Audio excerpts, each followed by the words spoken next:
De jó ez a szöldő. Már rég ettem ilyet. Jaj, itt van valaki! Megyek már szörvőzni már. Hiányzik. Dicaj, hely, meghalt! Ja Istenem! Add, hogy ne, hogy éljen! Ja Istenem! Ja Istenem! Dicsa, meghalt, hízni kell a 112-t, mert a börtönbe megyek. Ja Istenem, mi lesz velem? Miért kellett megijesztenem azt a sajátot? Ja.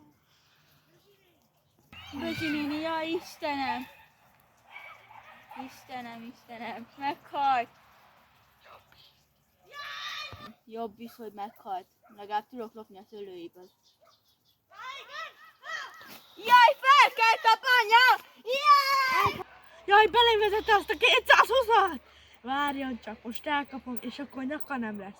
Ő fog meghalni, nem én. Most én ijesztem, meglődik az a kutyaképű. Nem, engem nézett labdaszenőrök, várjon csak, most kap. Ja Istenem, de jó, hogy meghalt ez az öreg asszony, tudok szőlőt lopni. Igen! Igen! Te tényleg megkaptál kapni! Ja Istenem!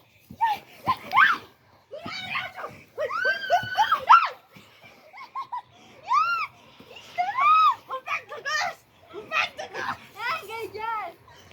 Én csak egy ártatlan lélek vagyok! Istennek téged azt vinni úton!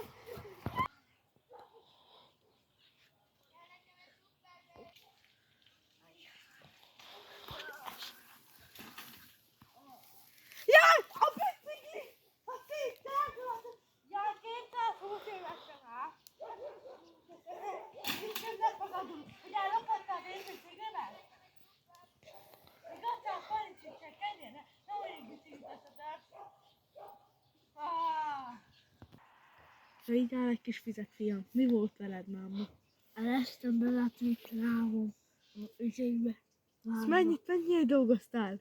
Csak 500 millió. Jó van, fiam.